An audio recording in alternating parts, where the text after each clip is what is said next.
The sound of laughter cut through the quiet afternoon like broken glass. It wasn't the kind of laughter born from joy. It was sharp, mocking, cruel, the kind that leaves bruises no one else can see.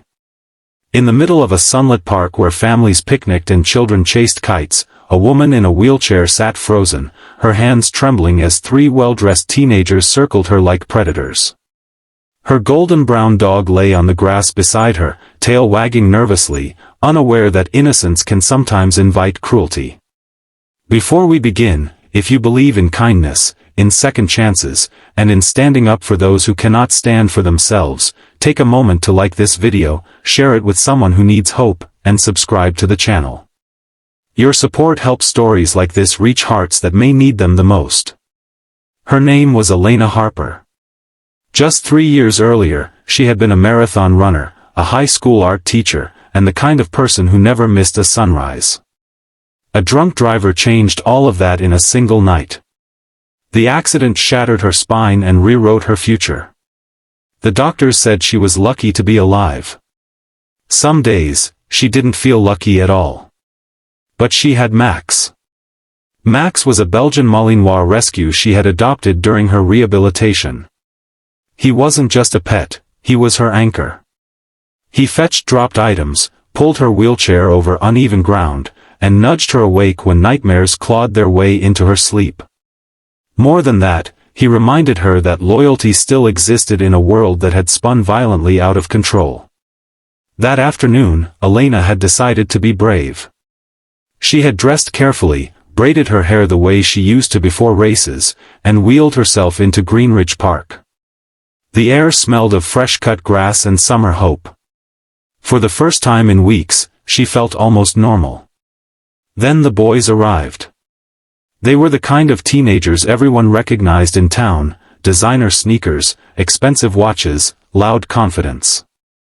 Sons of influential businessmen and a local councilman. They had grown up insulated from consequences, mistaking privilege for power. At first, it was whispers. Then snickers. Then open mockery. They imitated the squeak of her wheelchair. They exaggerated limp movements and laughed at their own performance. One of them, tall and broad-shouldered, stepped too close to Max and nudged him with his shoe. Max barked, startled but restrained. Elena tried to ignore them. She had learned that survival sometimes meant shrinking yourself. But humiliation burns hot. Her cheeks flushed as nearby strangers looked away, pretending not to notice. One of the boys bent down and clapped loudly in Max's face. The dog flinched. Another grabbed a stick and waved it threateningly. Elena felt her heart pound against ribs that seemed too fragile to protect it. Then it happened. The tallest boy shoved Max with his foot. Not hard enough to cause serious injury, but hard enough to send the dog rolling onto his side. Max yelped, confusion and fear in his eyes. Elena's breath caught in her throat as if someone had stolen the oxygen from the world. She reached down, hands shaking, trying to comfort her dog. "Please stop," she whispered, though her voice barely carried. They laughed again. The world often watches cruelty in silence. But not everyone does. Across the park, a man had been jogging steady laps along the outer path. He moved with controlled precision, every stride disciplined. His hair was cropped short, his posture unyielding even in motion. His name was Daniel Reeves, and though most people in town simply knew him as the quiet new neighbor on Maple Street, Daniel was a retired Navy SEAL. He had seen war zones. He had carried wounded comrades through gunfire. He knew the look of fear in both humans and animals. And he recognized it instantly in Elena's eyes. Daniel slowed, scanning the scene with trained awareness. 3 boys. 1 disabled woman. 1 distressed service dog. No immediate weapons. Elevated aggression. Witnesses unwilling to intervene. He didn't hesitate. When the tall boy raised his foot again toward Max, Daniel's voice cut through the park like thunder rolling across a calm sea. He didn't shout wildly. He didn't curse. He simply said, with quiet authority, "That's enough." There is something about true strength that doesn't need to advertise itself. The boys froze, turning toward the sound. Daniel walked toward them, each step deliberate. His gaze locked onto the one who had kicked the dog. There was no rage in his eyes, only controlled intensity. The boys tried to laugh it off. They made excuses. They claimed they were just playing. But Daniel saw through it. He stepped between them and Elena, placing himself as a barrier. Max, still on the ground, slowly crawled toward Daniel, instinctively sensing protection. Daniel knelt briefly, checking the dog's legs with practiced gentleness. No broken bones. Just fear. He stood again, taller somehow. The tall boy attempted bravado. He mentioned his father's name as if it were a shield. He hinted at connections. At consequences. Daniel listened patiently. Then he did something unexpected. He pulled out his phone. He had been wearing a small body camera, a habit he'd maintained since his military days while training civilians in self-defense. The last few minutes had been recorded clearly. The shove. The laughter. The raised foot. He informed them calmly that the footage would be delivered to the police, to the local news station if necessary, and perhaps most importantly, to their parents. Confidence drained from their faces like water from a cracked glass. For the first time, they understood what accountability felt like. They left without another word, retreating under the weight of consequences they had never anticipated. Silence returned to the park, but it felt different now, heavier, reflective. Daniel turned to Elena. She was crying quietly, not from weakness but from the exhaustion of holding dignity together with trembling hands. He didn't pity her. He respected her. He crouched beside her wheelchair and gently asked if she was all right. She nodded, though her voice shook as she thanked him. Max pressed his head into Daniel's palm, tail wagging cautiously. What Daniel didn't know yet was that Elena had been fighting more than public humiliation. She was weeks behind on rent. Her medical bills were stacking higher than hope. She had been considering selling her small art studio because she could no longer manage the commute alone. But that day shifted something. Daniel began visiting her studio under the pretense of commissioning a painting. He learned about her art, vibrant landscapes filled with motion she could no longer physically experience. He learned about her students who still wrote her letters. He learned about the nights she lay awake questioning her worth. He also saw strength. Within a week, Daniel had contacted a few old friends. Veterans. Business owners. Community leaders.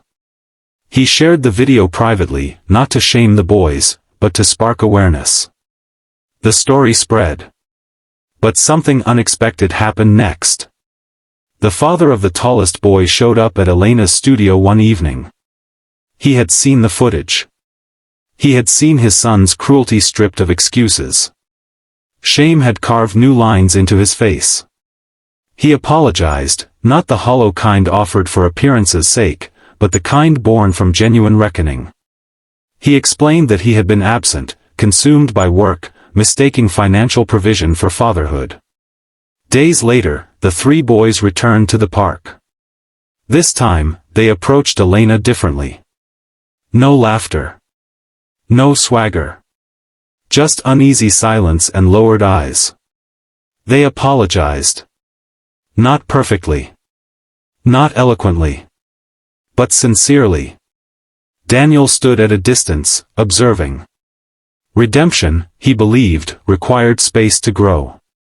Over the following weeks, those same boys began volunteering at a local rehabilitation center. It wasn't mandated by a judge. It was suggested by parents who had finally decided to parent. They learned how to assist without condescension. They learned that wheelchairs were not symbols of weakness but tools of resilience. They learned that dogs like Max were trained heroes. As for Elena, her art studio flourished unexpectedly. The video had sparked community support, but it was her talent that sustained it. People commissioned her paintings not out of pity, but admiration. Daniel became a steady presence in her life, not as a savior, but as a friend who understood that strength sometimes means asking for help. Months later, Greenridge Park hosted a community event centered around kindness and accountability. Elena displayed a new painting at the center of the stage. It depicted a storm clearing over a wide field.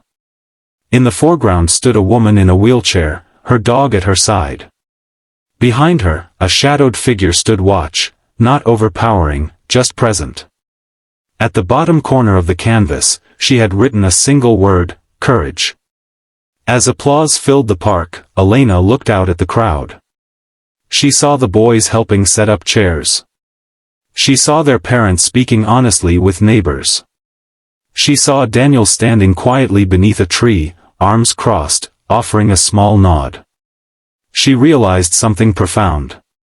The accident had taken her legs. Cruelty had tried to take her dignity. But neither had succeeded in taking her power. If this story has touched your heart so far, please take a moment to like the video and share it with someone who believes the world can still change. And before we reach the end, I'd love for you to comment the word courage below if you believe standing up for others still matters.